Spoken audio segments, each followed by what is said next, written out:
Gustav Gressel is a senior policy fellow with the wider European programme at the European Council on Foreign Relations Berlin office.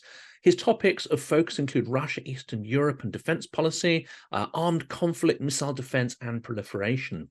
Before joining ECFR, Gressel worked as a desk officer for international security policy and strategy in the Bureau for Security Policy of the Austrian Ministry of Defence and a research fellow of the Commissioner for Strategic Studies with the Austrian MoD. He was also a research fellow with the International Institute for Liberal Policies in Vienna, and before his academic career, he served 5 years in the Austrian Armed Forces.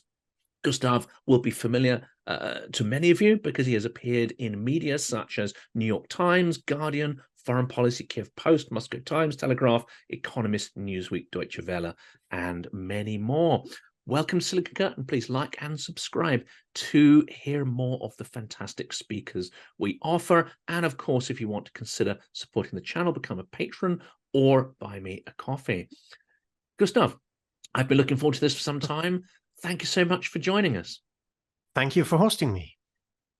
And this is going to be fascinating because we've heard from a lot of Anglo-Saxon generals. I won't sort of call them armchair generals because they are extremely knowledgeable, passionate, and it's an extraordinary privilege to have them on the site. But now we have, I think, a fantastic European perspective on some of those same questions. What has been your impression over this last 2 years? Were you personally, from your area of expertise, expecting the full-scale war, the full-scale aggression, and following that, has the frankly calamitous performance of the Russian army surprised you in any way? Yeah, so unfortunately I had been expecting the full-scale war.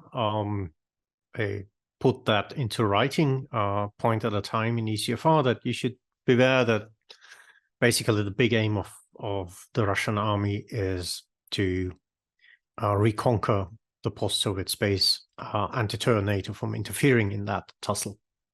So exactly what basically unfolded after February 24th.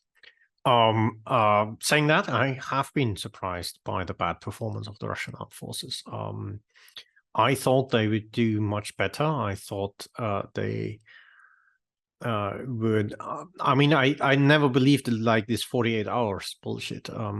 I knew Ukrainians. I knew Ukrainians would give a hard fight, as hard as they could. But a lot of things, if they were executed better from the Russian side, could have made huge predicaments for the Ukrainian armed forces at the time. So that the fact that the Battle of Kyiv was won that easily before reaching Kyiv as such is something that is a testimony to Russian incompetence. I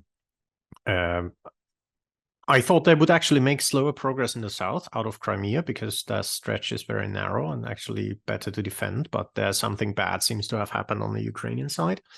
Misallocation of forces was one mistake, but I guess there was some sort of, beyond Kherson, some further betray or defection or whatever, something bad happened there. Still, that the south was vulnerable was a given, and that basically if a multi-pronged attack happens from the north and the south and the east, that Ukraine will be in a very difficult time to react to all of them and will have to prioritize certain areas, and they prioritized Kyiv for pretty obvious reasons, and that of course meant that the south was gone. I have to say, I mean, what was shocking on the Russian side, of course, a lot of explanations fell into place. We knew that Putin was listening only to very few people on Ukraine, and those had to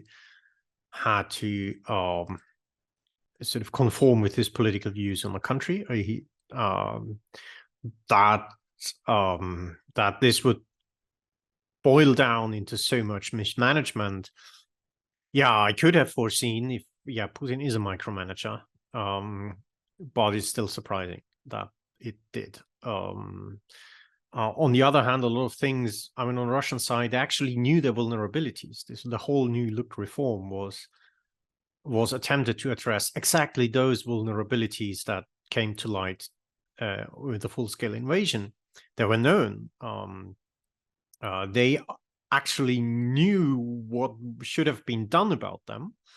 Makarov wrote extensively about that and had a lot of symposiums and workshops on that and tried to address them. Of course, sort of that went off rail, and after 2014, the Russian armed forces became a much more intransparent shop. And it seems they sort of, Putin wanted to have Soviet nostalgia, and he became Soviet. He got Soviet nostalgia, but with Soviet nostalgia you don't win wars.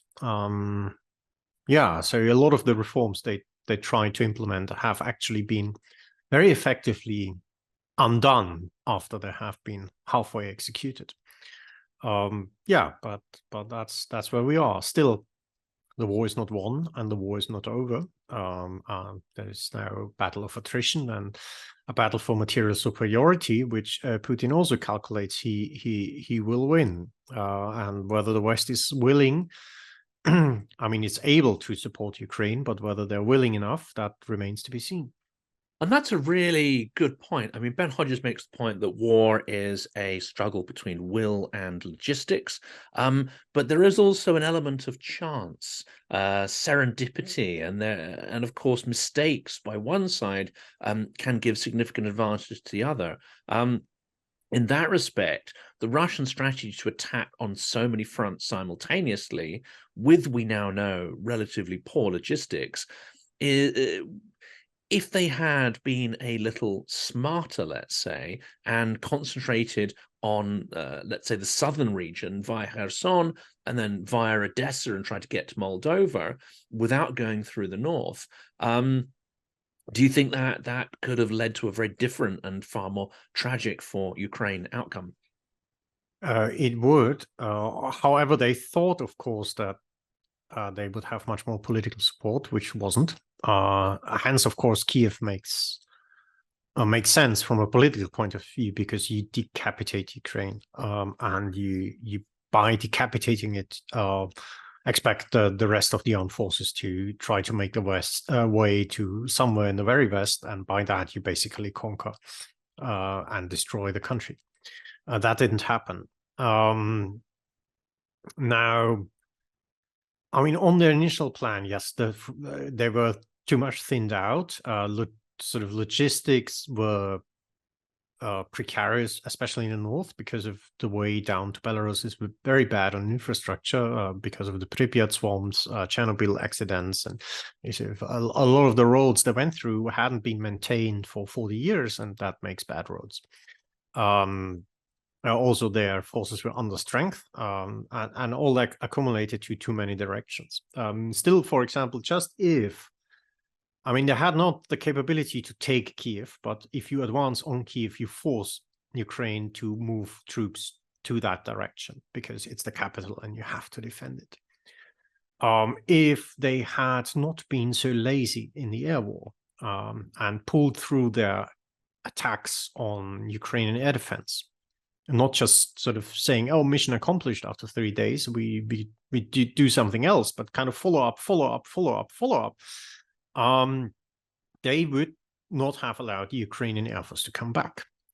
And if they would have prevented that, they could have made use of kind of putting pressure, military pressure on Kyiv and conquering it, because forces were too slim for that to enter a 4 million inhabitant city. But to come close and to force Ukraine to move troops into that direction and then attack them from the air. And by that, basically sort of inducing constant movement on the Ukrainian side that exposes them to air superiority. That would have been very convenient. And for that, the forces were just enough. And it would have created a lot of predicaments over this huge country if you can't properly move a lot of mechanized forces. What happened is they were lazy. Ukrainian air defense was basically up within 1 week. They shot down a hell of Russian aircraft. And after that, they could move forces as they wanted to. And that, of course, allowed them to reallocate artillery, to reallocate mechanized forces. There were quite intensive tank battles. we perceive the tank as something dead and antiquated now, but at the beginning of the war, there were actually brutal tank battles, especially in the east of Kyiv.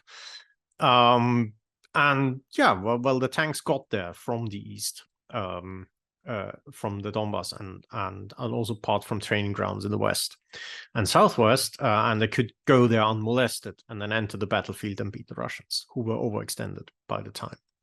So yeah, it could have gone the other way, even with that forced disposition. And even the Battle of Hostomel, it's not just down to Russian mistakes, it's down to extraordinary Ukrainian sort of bravery and perseverance, taking extreme losses as well. And I would guess a lot of it, there's always going to be an element of chance, certainly at those early stages of the conflict. And it's interesting talking to people who are involved in that struggle for Hostomel, how on a knife edge it must have seemed at so many points. And that was even a very reckless plan, because if you look into Soviet maneuver doctrine, helicopter-borne assaults should never be carried out beyond 50 kilometers from your forward mechanized forces, because these airborne forces are thin logistics and are vulnerable to armored counterattacks.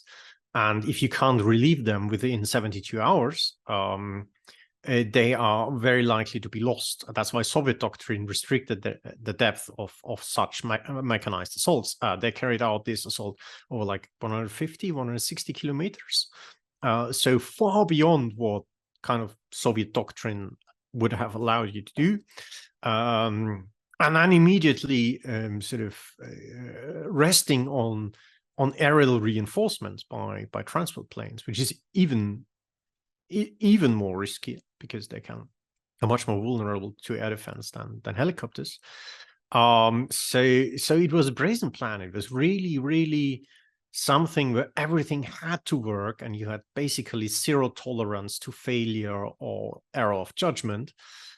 And it almost worked. So that gives you an idea on how much on the knife's edge this was. And hadn't there been enough voluntaries who basically on the fly organized themselves to at least molest the Russian troops, things could have gone much worse for Ukraine.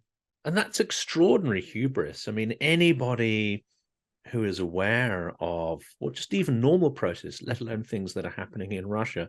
I work with developers all the time, and if I get a quote, or if I get an time estimation for a piece of work, or the amount of resources, I'll typically, double it, treble it, whatever, because I know the optimism that is built in.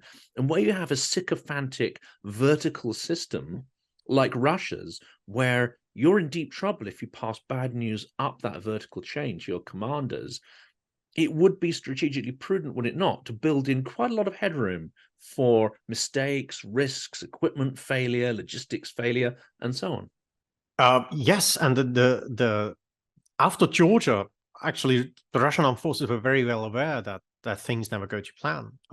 In Georgia, they had the problem that an enormously long chain of command for their kind of centralized way of steering operations. And they came to the conclusion that was a mistake. You need to give local commanders more leeway in making decisions on their own, and you have to be in more flexible organizations that can deal with friction. And that's why when I was still in the Ministry of Defence, we had constant requests from the Russian side to visit our higher officers' education courses, our mountain warfare courses, our especially Makarov was interested in our non-commissioned officers training. He visited ENS, so the Academy for NCOs, several times. They indeed studied that. Later, when I talked to German and Swiss colleagues, it was kind of they went to the Bundeswehr first, where they usually got a no. What they didn't get there, they went to us in Vienna, and what they didn't get from us, they went to Bern and asked the Swiss for that. But of course, from their point of view, this kind of interest in and I think here they had much more interest in the German way of leadership than the Anglo-Saxon one, because they knew that from the Second World War.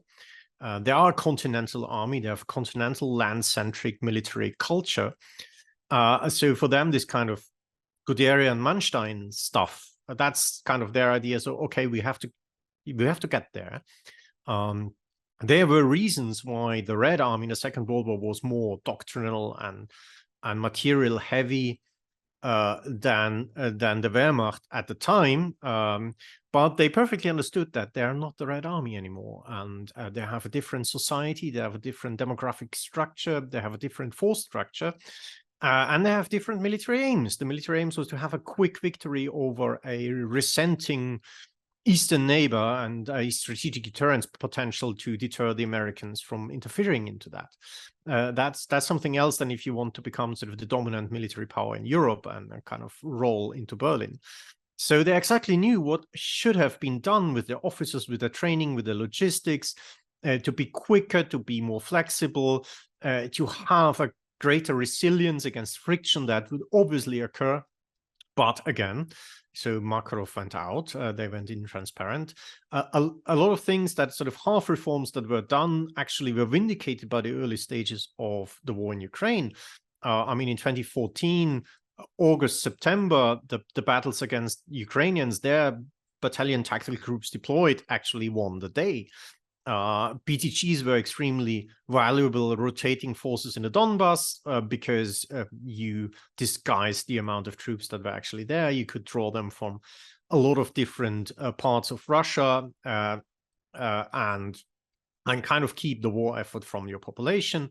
You did not have to resort to conscripts like in Georgia, who would call home and give away details by their calls to Georgian intelligence because they weren't paying attention that the Ossetian, even South Ossetian telecommunication networks was built by Georgia, and all the communication went down to Tbilisi. So yeah, there was a huge intelligence fuck up that gave the Georgians a head warning of what they were doing, etc. All this kind of stuff was avoided by the way they went into Ukraine in 2014 and 2015, and they went complacent and lazy. And plus the boss having an interest in Soviet nostalgia, undone a lot of the things that actually made them effective or more effective in 2014 and 15, and the total hubris. And that's why I don't understand.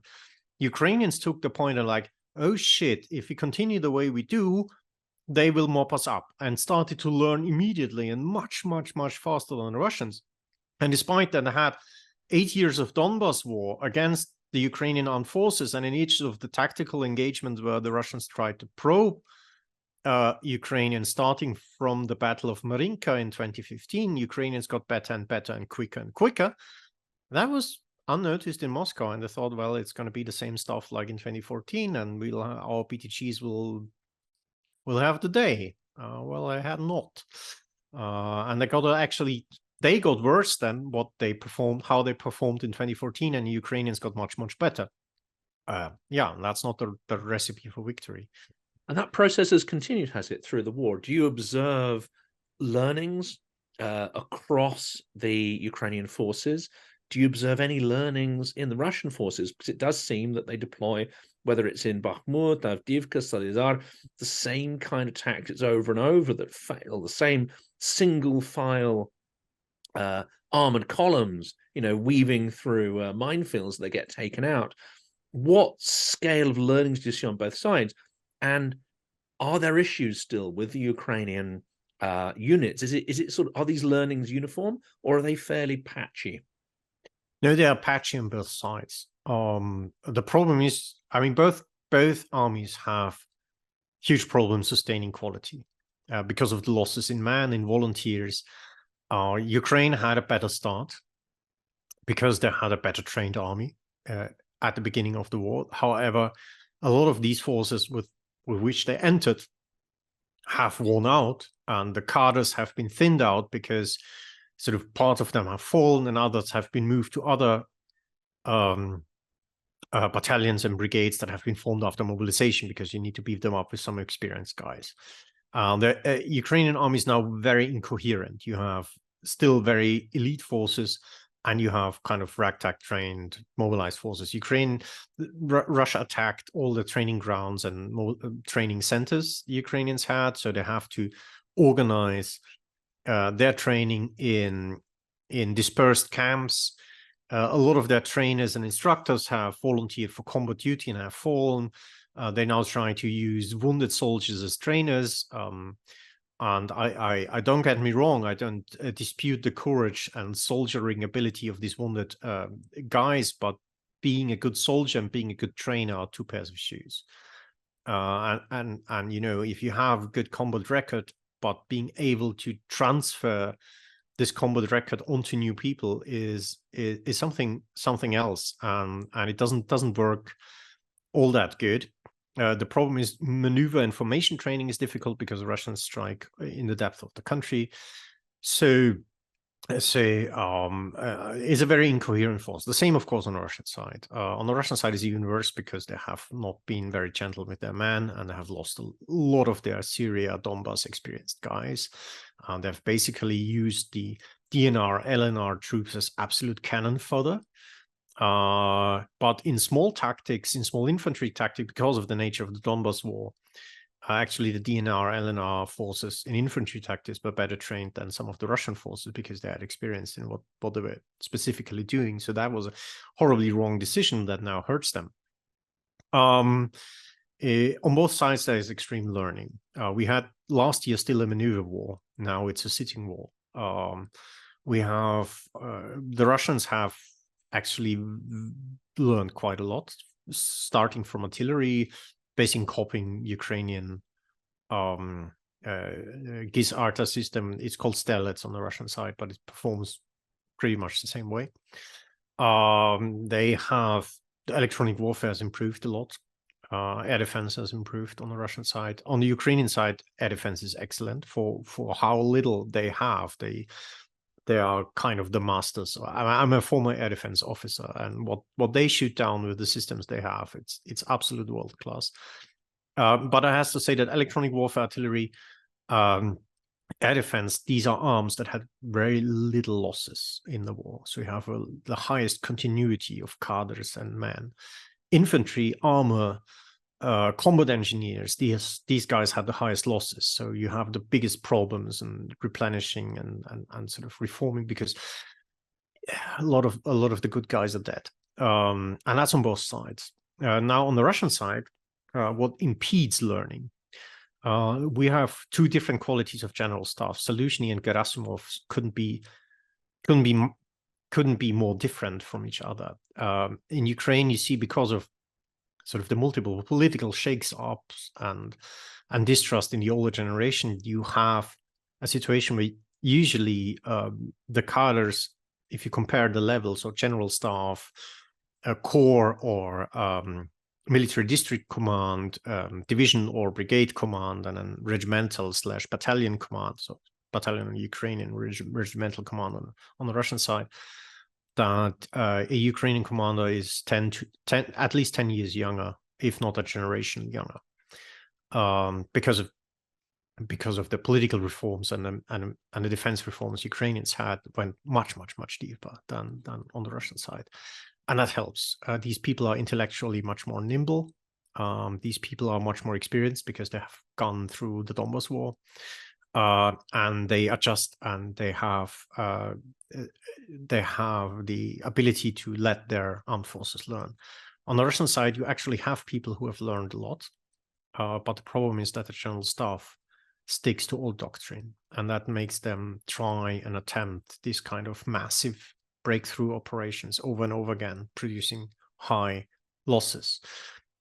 Behind this whole splits that basically Prigozhin made himself the speaker of, but a lot of Russian soldiers and lower rank officers had high sympathy for him because he expressed what they were not allowed to express, that the war has changed.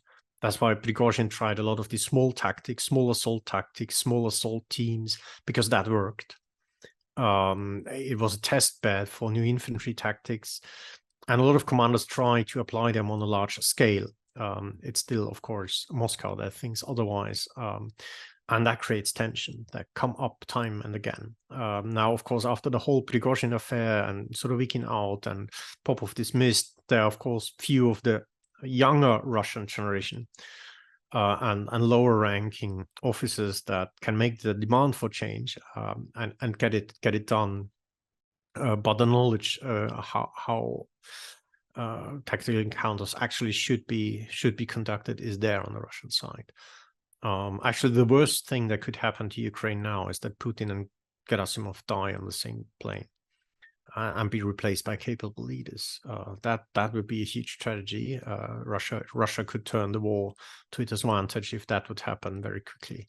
And here we see an extraordinary echo of history, don't we? I mean, I think there must have been people in Churchill's bunker in London also hoping that Hitler wouldn't actually, snuff it or get blown up, because the strategic decisions he was imposing, the political decisions he imposed on his commanders were often highly self-defeating. Yeah. But you also see echoes. I mean, it's extremely ironic, isn't it, that Putin's someone who has that nostalgia, as you say, for not just the Soviet Union way of life. For him, it's more the sort of power and control it brought. He has recreated in Ukraine echoes of the First World War trenches, of the meat grinder of Stalingrad, but you've got drones flying overhead. It's not only tragic, it's highly surreal and sort of postmodern as well. Yes, so it's the whole war is a bizarre reenactment of the 20th century, of the early 20th century in a short aquarium.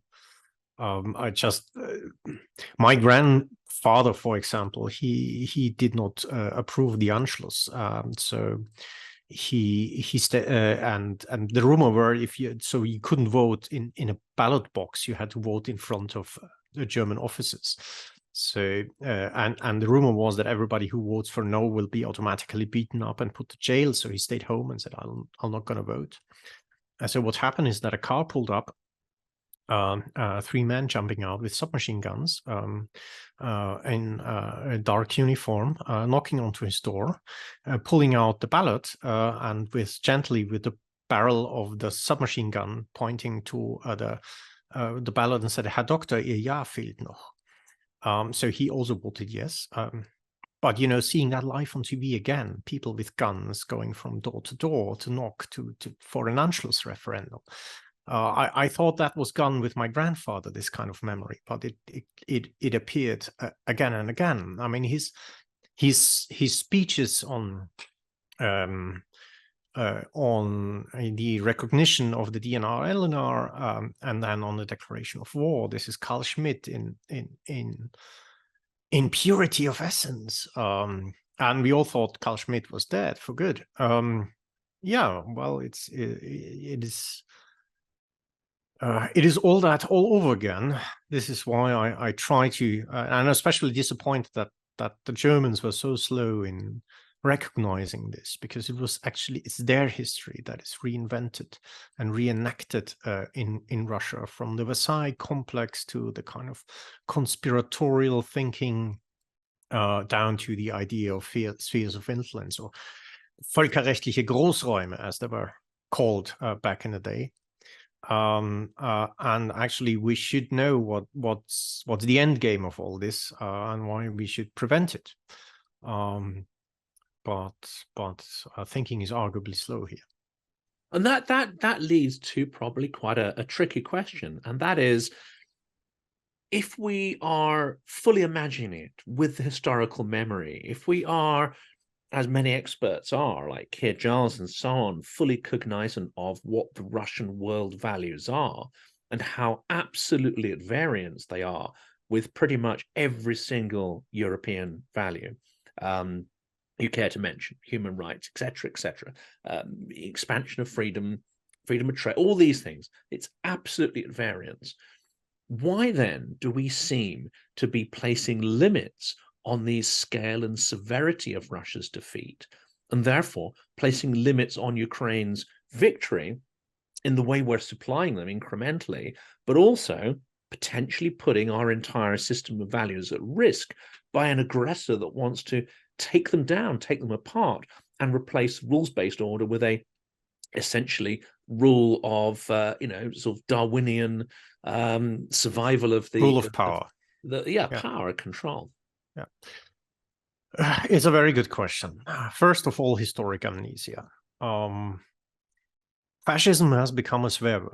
You call everybody fascist whom you think is your opponent, but you have actually no idea about the doctrine of fascism, what it means, what's its value system, what's its order, what's its principles in international and domestic law. That's why people just didn't see it coming and ignored it for the day, because they're unknowledgeable, especially in Germany, unfortunately. The second thing is the fear of escalation. So there's, especially in Germany, but also in the White House, an enormous fear that this will turn into World War III. And the fear that sort of, or the aim of avoiding World War III is placed higher than the aim of Ukraine winning this in order to prevent a further escalation.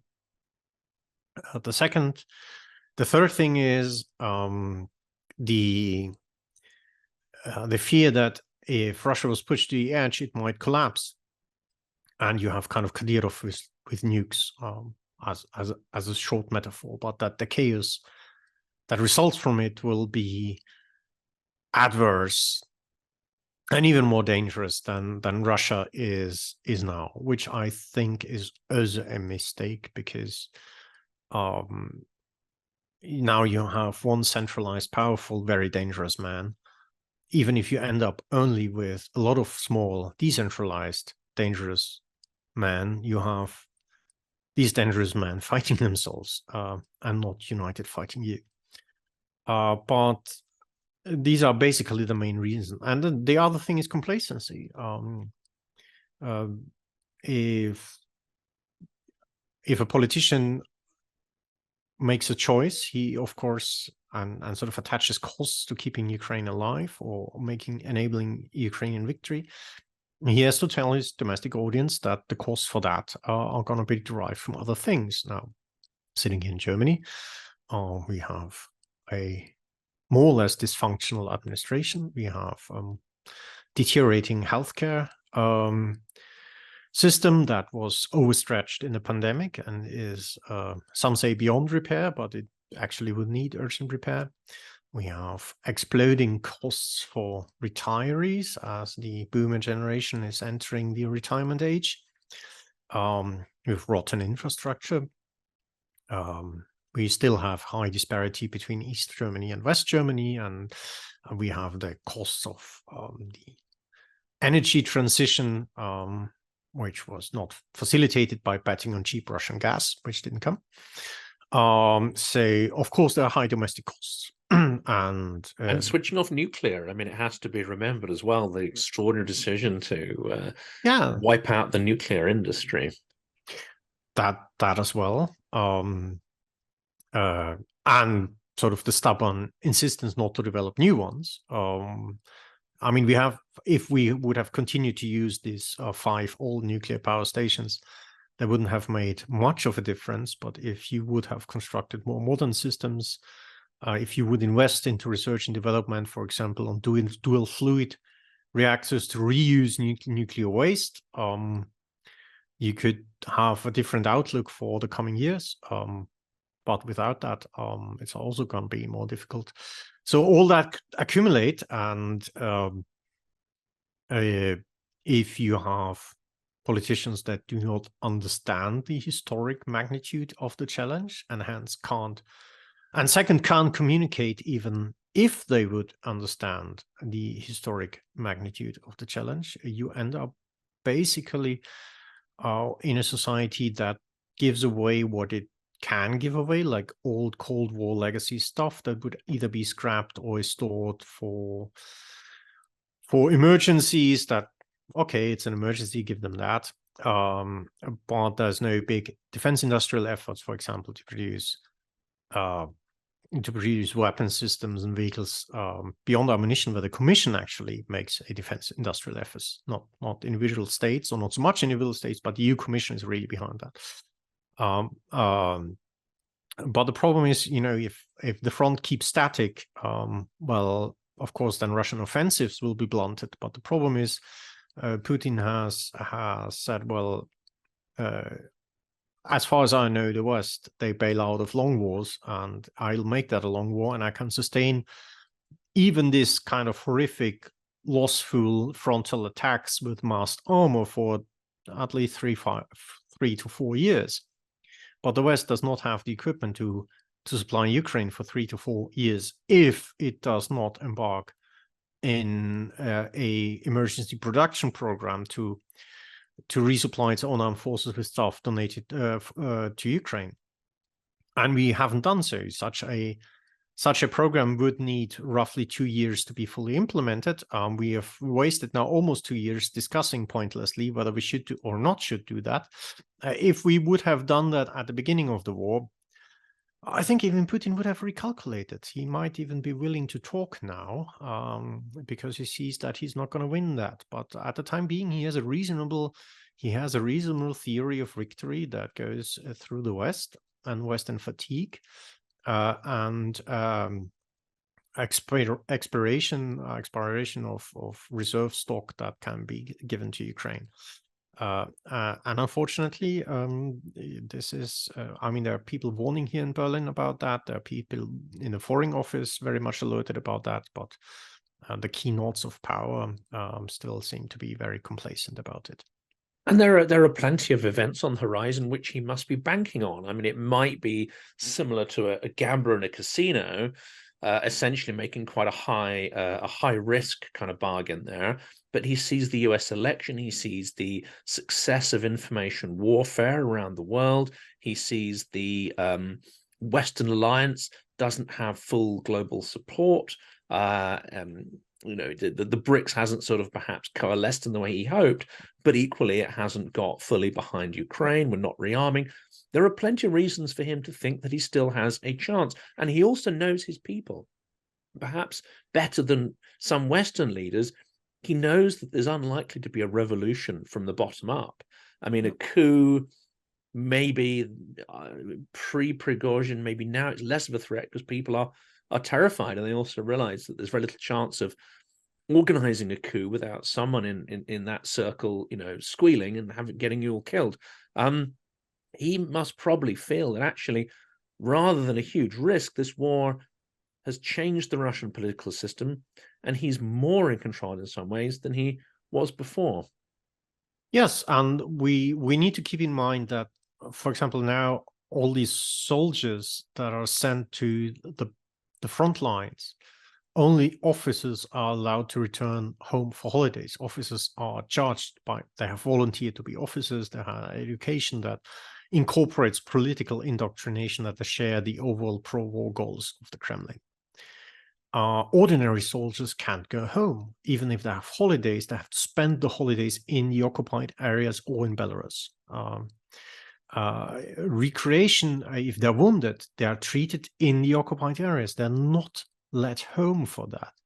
So as long as the war is ongoing, as long as there is the special law on the conduct of the special military operation, he's domestically much finer out than if there would be peace or ceasefire. A war type situation where the cost of the war are high but not too high to tip the country over is more manageable than peace. Second thing is, as you correctly said, Donald Trump might make it. I'm flabbergasted by people in Berlin thinking that there will be ceasefire negotiations immediately, or that are putting sort of proposals forward to Kyiv to agree on. Why should Putin agree to anything now if he knows that he might get Donald Trump in a year? And even if he does not get Donald Trump, he will see first. He will not make a decision before November 9th, I think it's 5th US election date. And even then, it's the presidential election and it's partial legislative elections. So even if Biden wins by a narrow margin, you might have Republicans and more radical Republicans than sitting in now, because there's a generational overhaul in our Republican Party as well. A lot of people like Romney, etc., quitting. You might have more radicals going in. You might have more disruption. You might have more squabbles on budget. So Well, look at that first. You might still get full victory by the end of the day. If that doesn't materialize, you can think about another way out in 2025, 2026, but you have time for that. Why risk rebellion from returning soldiers who start to infiltrate society with stories about Ukrainians not wanting to be liberated, about the horrors, mismanagement of this army, about the horrors of war, for maybe some limited territorial concessions when you could get much more from Donald Trump? I mean, do people expect Putin to be a complete idiot to negotiate now? He's not. He's a cynicist, but he's not stupid. I mean, yes, he was a three-star recruited by the KGB. Three stars, a successful thug can tell a victim from an opponent. That makes him successful, not martial arts.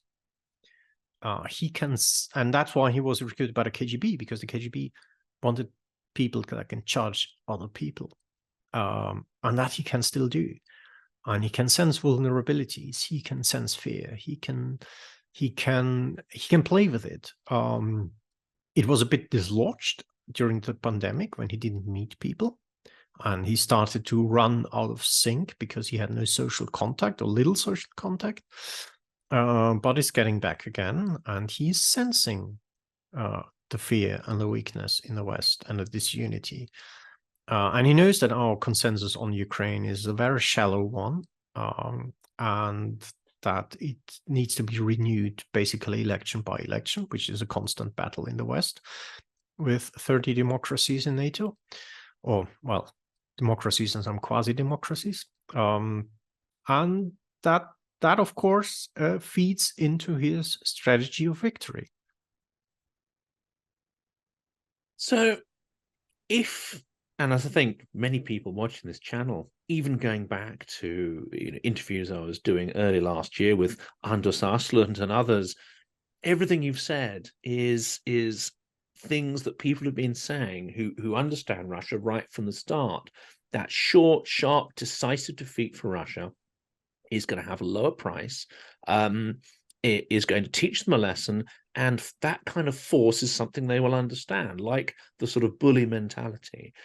At this point in time now, what do we have to do to reverse the incrementalism and the increasing risk and cost that comes with that? Obviously, there's German tourists, various reasons why that's not yet been supplied, but what do we need to do in order to ensure that Ukraine could decisively win, maybe not in Donbass, but could decapitate Crimea, make that untenable, as Ben Hodges says, and that could be enough to either drive Putin back or even to collapse his regime? Well, given the progress of technology in the war and Russians mastering that for their defense, it's a very tricky and long-haul thing. So the first is to embark in a defense industrial program in the West to produce more of the stuff to deliver to Ukraine to just sustain the war. That is part one. The second thing is to work with the Ukrainians on training and education, especially in officers, but also on tactical units. And that needs to be a two-way process. We need to train a lot of Ukrainian officers that have been mobilized and that have a very heterogeneous state of affairs, because whether you demobilize as Ukrainian officers in 1999, in 2005 after a tour in Iraq, in 2009 under Yanukovych, in 2015 after your first experience in the Donbass, or in 2019 after numerous defense reforms and educational reforms, you're in a very different mindset and state and skill set and military culture and how to lead men. And bringing that into some homogeneous force is arguably difficult.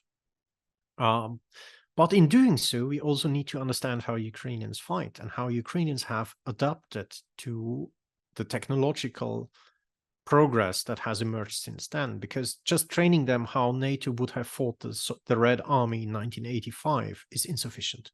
It will just produce the kind of Gerasimov assaults that the Russians are doing fruitlessly. And by doing that, we also need to learn about the technological progress and how to counter, how to develop systems that can wipe out a lot of drones in a short amount of time. How can we further develop electronic warfare systems that enable Ukrainians to suppress Russian communications, at least for a short time period?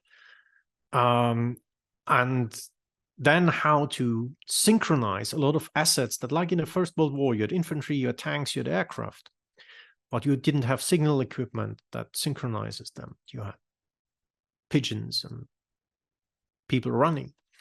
Guderian was a signal officer. He was not a tank man.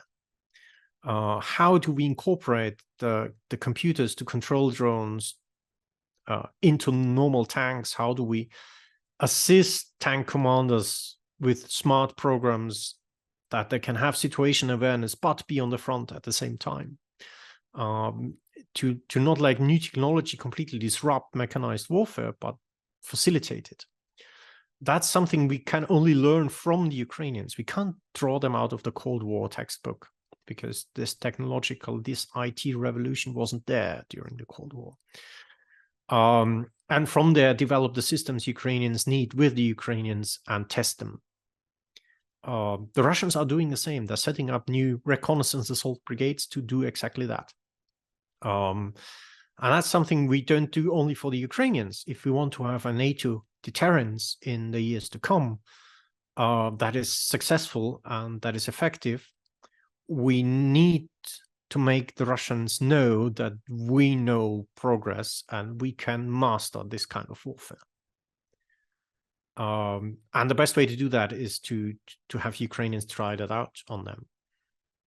Otherwise, NATO deterrence will be a quite sort of less credible affair, because the Russians have major lessons learned on a 21st century land warfare, massive land warfare, and we don't. So by not finishing the enemy off, by not, dare I say it, even pushing Russia, or not even really caring what happens to Russia, just caring about Ukrainian victory, and then leaving Russia to do what it'll do, it suggests here that we are making our enemies stronger. By eking this out, we think we're weakening them. We think we're bleeding Russia out. But actually, we're allowing them to survive, learn the lessons of defeat, and potentially get stronger. Yes. So the best thing that can happen from a Russian nationalist point of view is that Putin immediately dies after the war. And you have people like Patrushev appointed who are much more pragmatic, more adaptable to learn, but still have this kind of nationalist, revanchist, imperial political outlook. And they will discard the old army leadership and get sort of the front commanders who were regimental division commanders in this war to form a new general staff and to test the lessons learned. And then they wait for the Chinese to start the Great Pacific War in the 2030s, probably. And looking 1 year into the war, when the Americans have exhausted themselves, they start to be aggressive against Europe. That's the worst case scenario from our side. And in the meantime, Russia appoints a puppet liberal regime. We fall for that trick once again. And as you say, the Russian history is a kind of yo-yo of military failure, liberalization, but with liberalization designed to not just improve the economy, but improve the military fundamentally. And then you get a revanchement. It just seems to go in these wave cycles. Well, I think if Russia would undergo a cycle of liberalization, the cycle back according into time on Chinese war plans would probably be too quick. I'd not underestimate the attractiveness of liberalism in Russia. People, especially in Germany, have this. The old guys have this conception that they're they're doomed to be ruled by Stalin. I mean, the Germans are not doomed. The Germans thought so themselves, that they are kind of characterized by authoritarian regimes, and they had Kaiser, and they had so if you take that away, you have to have a Führer. But the problem is, of course, the Russian liberalism in the last round strangled off very early, actually 1993, and then basically the thing was dead and was kept alive by our illusions. I hope we'll be a bit more clever next time. However, saying that, to have a liberal shock, the shock of defeat should be greater than the shock of 1991 and the kind of disillusionment with the Soviet system. I don't see that coming either. So, I mean, my personal prognosis for this is that, and also you have great exile of liberal-minded or educated Russians.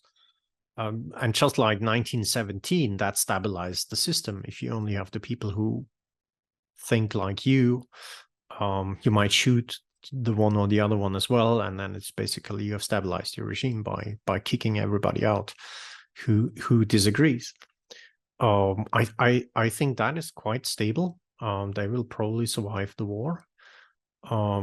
They're quite entrenched. Russian imperialism as such and revanchism is beyond Putin's bubble, who particularly, of course, have a particularly Soviet inclination of that revanchism. They really want to reenact the Soviet Union. But a lot of younger imperialists that are not so nostalgic about the Soviet Union, who learned from all different kinds of past imperial Russian designs to reinvent a kind of mix. I would call that Russian fascism, but probably half of the audience will squeal very loud by now. Not my audience, no, but you know, an audience would. But and they are especially in the intelligence services, this kind of world is very much entrenched, and getting that out of the system would at least command the collapse of the intelligence and domestic security apparatus, which I absolutely do not foresee under any circumstances of this war.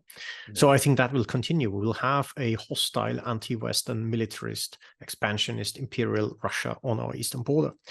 We can only decide whether it's a strong or a weak one, and how far the weakening goes, and how far we have not allowed them to grab more territory and to rule over more or less serfs to accomplish imperial goals. That is battled out over Ukraine now. That might be battled out in another Belarusian revolution. But these are the things that determine that. But otherwise, I mean, our agency also, I would wish the Russians a liberal revolution. The problem is I don't have a foreseeable strategy to make that happen. We don't have a lot of leverages into Russian society and state. On the contrary, those who were on, let's say, our side have been criminalized, imprisoned, or expelled from Russia. And that makes it even harder for the system to change, unfortunately. And so we have to make preparation for this kind of revanchism to come back at us, and to have deterrence in place to not give them the glimpse that this would be a viable strategy. I mean, for the time being, they have noticed in this war that American lethal assistance bites. Not sanctions, not European unity, not political démarches, but American weapons, they bite.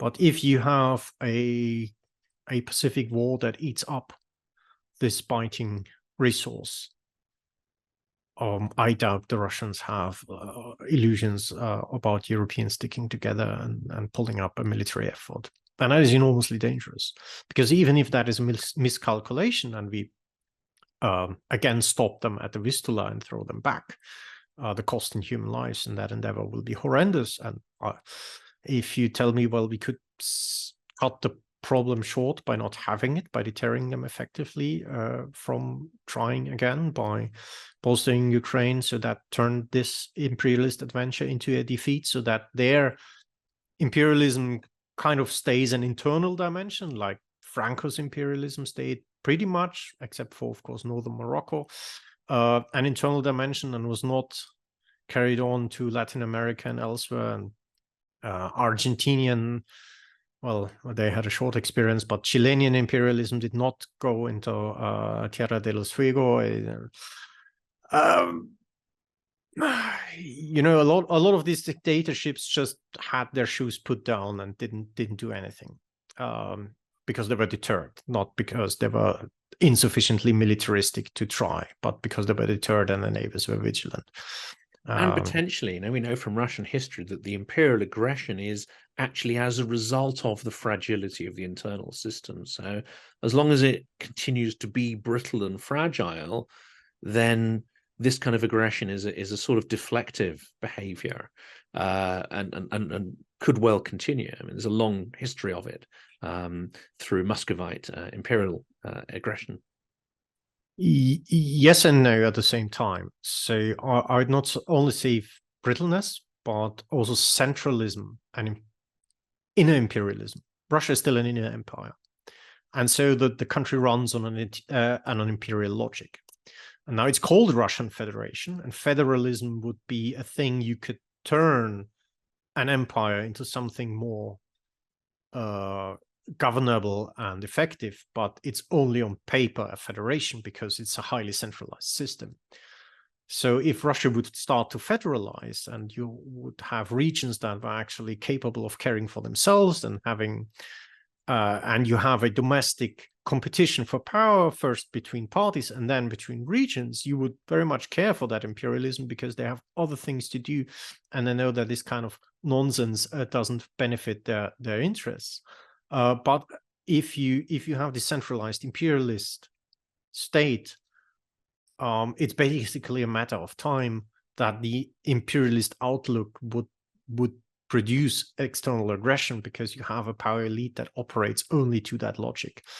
Said that, I think Putin is still one of the worst kinds of imperialist you can have. I mean, he's not Stalin yet, but compared to Tsarist imperialism, you always had Tsarist imperialism, but there were the better and the worse Tsars in doing that. You had more brutal Tsars who were relying on force only, and you had also Tsars that not only engaged in reforms, but also who sort of understood that had to make offers, especially in the imperial realm, to people on the rim.